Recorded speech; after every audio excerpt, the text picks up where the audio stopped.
네, 반갑습니다. 대학교 학생의 연결고리 입시통 나스입니다. 오늘은 대입을 앞둔 수험생이나 대학생들에게 도움이 되는 복수전공과 부전공에 대한 영상을 준비해봤습니다. 주전공, 복수전공, 연계전공, 자유전공, 학생 설계 전공 등으로 불리우는 수업에 대한 안내입니다. 취직하거나 대학원을 진학하는 데 도움이 되는 복수전공과 부전공은 어떤 방법으로 진행되는지, 누구에게 어떤 식으로 도움이 되는지 다뤄보고자 합니다. 내용이 길기 때문에 오늘은 복수전공과 부전공에 대해서만 다뤄보고, 연계전공, 학생 설계 전공, 자유전공 등은 다음 영상편에서 다뤄보도록 하겠습니다. 영상을 끝까지 보신다면 자신의 전공 단점을 극복하거나 취직하는 데 유리하게 활용할 방안을 찾으실 수 있을 겁니다. 꼼꼼하게 보시는 분들을 위해서 중간중간에 꿀팁도 몇 개 넣어보도록 하겠습니다. 이런 복수전공과 부전공을 욕심만으로 준비 없이 신청했다가 실패하는 학생들을 많이 봐왔기 때문에 조심해야 되는 부분과 도움이 되는 부분들을 다루어 보도록 하겠습니다. 채널 특성상 고등학생들이 더 많기 때문에 쉬운 개념부터 재학 중인 대학생들에게도 도움이 되는 세부적인 부분까지 다루어 보도록 하겠습니다. 먼저 첫 번째로 수업에 대한 종류를 이야기해보면, 대학에 입학을 하면 교양 수업과 전공 수업으로 구분이 됩니다. 여기서의 교양 필수 과목은 졸업을 함에 있어서 반드시 이수를 해야 되는 과목이고, 교양 선택 과목은 여러 선택 과목의 목록 가운데 자신이 더 듣고 싶은 과목을 수강 신청해서 자유롭게 들을 수 있습니다. 이러한 교양은 전공처럼 여러분의 취업이란 자격증에 직접적으로 도움이 되는 것이 아니기 때문에 학점을 잘 받기 위해서 꿀팁을 하나 알려드리면, 친한 선배들을 만들어서 수업에 대한 정보를 파악해야 합니다. 또한 그런 선배들을 통해서 시험 족보나 과제에 대한 자료도 받을 수 있기 때문입니다. 가령 학점을 잘 주는 교수님, 과제의 부담이 적은 수업에 대한 팁들을 선배로부터 받을 수 있습니다. 전공 수업은 전공 선택 과목과 전공 필수 과목으로 나눠집니다. 앞서 언급한 교양 필수처럼 전공 필수는 졸업을 함에 있어서 반드시 이수를 해야 되는 과목들입니다. 1학년 때는 보통 전공 기초라고 해서 쉬운 내용이 주를 이루고, 고등학교의 심화 수준과 비슷한 내용으로 배웁니다. 보통 한두 개 과목, 주 4시간에서 6시간 정도의 수업으로 끝납니다. 그 외에 나머지 학점들은 교양으로 채우게 되고, 학년이 올라갈수록 전공이 많아지고 어려워집니다. 대학마다 차이는 있겠지만 4년 8학기 동안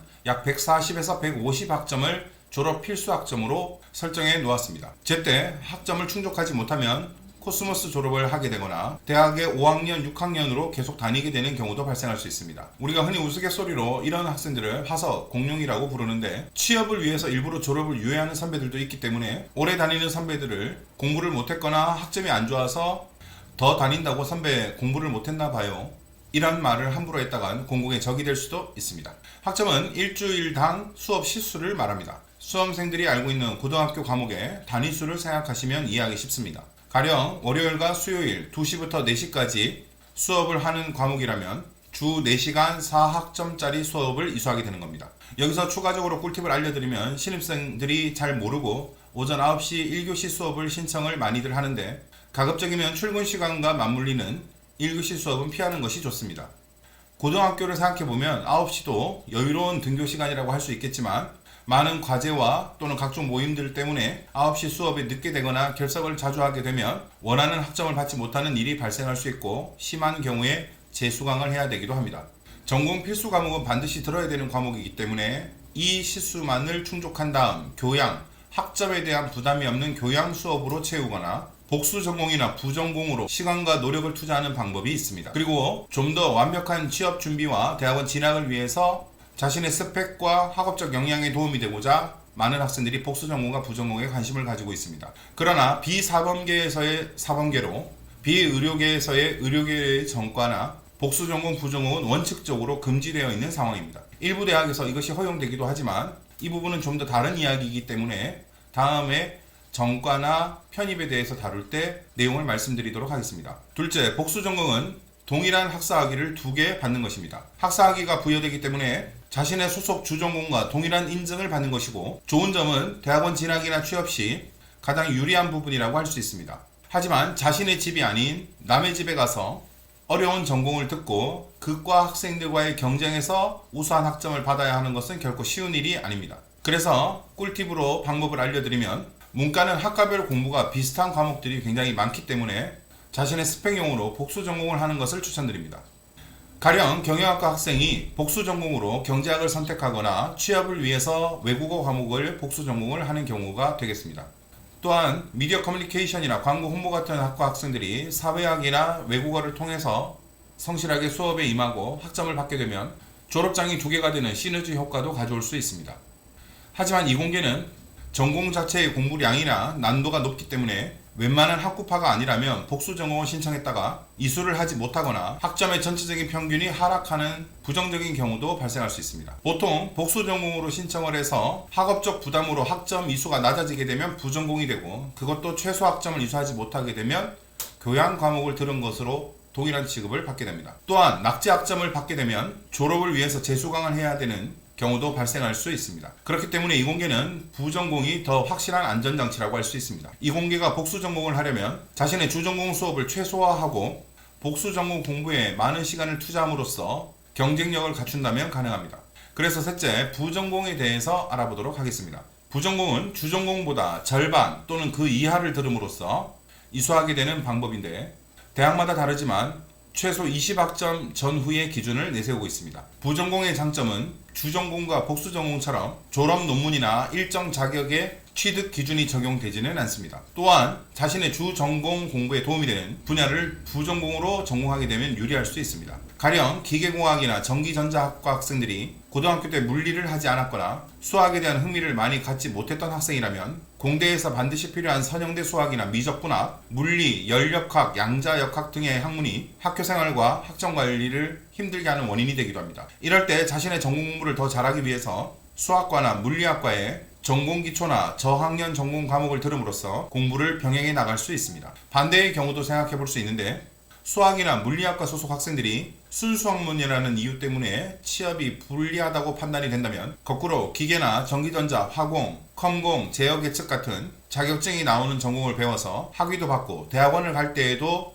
그 전공을 활용할 수 있게 됩니다. 이런 경우는 부전공이 아니라 복수전공을 해야지 유리한 상황이 됩니다.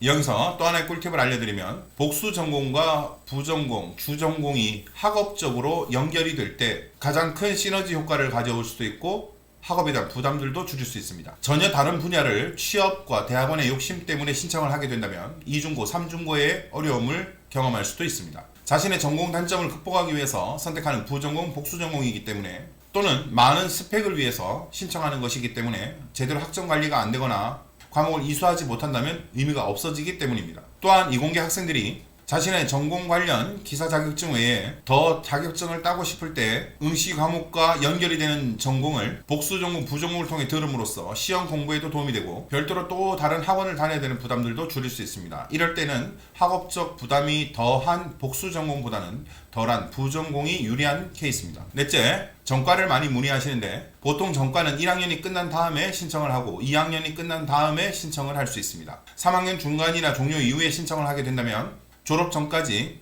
전공 필수 과목과 시수를 다 채워야 하기 때문에 계절 학기를 추가로 듣는다든지 4학년 2학기 마지막 학기까지도 풀 수업을 들어야 되는 경우도 발생할 수 있습니다. 그리고 마지막으로 엄청난 꿀팁을 하나 알려드리면, 전과는 내가 속해 있는 주전공을 버리고 다른 집으로 입양을 하는 것입니다. 근데 원하는 과에서 그 학기에 전과를 안 뽑을 수도 있고, 뽑는 인원과 선발 여부는 그 학과 교수님들의 마음입니다. 전과에는 자소서와 면접도 필요하고 현재까지의 이수 과목과 성적을 제출해야 됩니다. 또한 현재 속해 있는 학과의 학과장님의 승인도 필요한 경우도 있습니다. 만약 전과 이전의 전공이 예체능이라고 가정을 해본다면 공대 교수님들이 쉽게 전과를 허용하지 않을 수도 있습니다. 이럴 때는 복수 전공과 부전공, 전공 기초 과목을 잘 활용하실 수 있습니다. 어차피 전과라는 것은 내 전공이 마음에 들지 않아서 다른 방법을 찾는 것이기 때문에 가고 싶은 학과의 전공 기초 과목을 미리 수강 신청으로 듣습니다. 그리고 그 과목에서 일정 수준 이상의 학점을 받아놓습니다. 그러면 해당 학과 교수님 입장에서는 우리 과의 과목도 이수한 상태이고 학점도 어느 정도 나오고 있는 상황이라면 전과 희망자에 대한 믿음이 커질 것이고, 그런 것을 준비하지 않은 학생보다는 뽑힐 확률이 높아집니다. 먼저 전과를 희망하는 학과의 수업을 듣고 전과에 실패한다 하더라도 복수전공, 부전공 제도로 활용할 수 있기 때문입니다. 여러분들이 반드시 알아둬야 되는 부분은, 복수전공은 주전공과 같이 수업 시수, 학점이 중요한 요소가 됩니다. 부담이 큰 만큼 대학원 진학 시나 취업 시에 주전공과 동일한 효력을 가지게 됩니다. 부전공은 복수 전공보다는 덜하지만 이력서상의 스펙이 될 수도 있고 자격증 시험에 도움이 되는 방안으로 활용할 수도 있습니다. 일부 대학에서는 부전공은 허용하지 않고 복수 전공만 허용하는 경우도 있습니다. 또한 지원 자격을 일정 학점 이상 또는 일정 학점 이수자 이상으로 지원을 제한하는 경우도 있습니다. 그리고 인기 학과로 이 신청자들이 많이 몰릴 경우에 기존 성적으로 컷을 하기도 합니다. 이러한 상세 내용은 대학 홈페이지에 공개되지도 않고 매년 해마다 그 규정과 방법들이 바뀔 수 있습니다. 일단 대학에 입학을 하게 된다면 학과 사무실이나 대학 본부 상담을 통해서 미리 구체적인 복수전공, 부전공 전과에 대한 계획을 세우고 필요한 부분들을 준비한다면 실패할 확률도 적어지게 되고 4학년 때 만족스러운 졸업장과 학점을 가져갈 수 있을 것입니다. 자, 오늘은 복수전공과 부전공에 대한 개념을 알아봤습니다. 다음 편에서는 전과, 편입, 대학원 등 다양한 컨텐츠로 찾아오겠습니다. 구독과 알림을 해놓으신다면 수험생에 필요한 정보를 놓치지 않으실 수 있습니다. 시청해주셔서 감사합니다.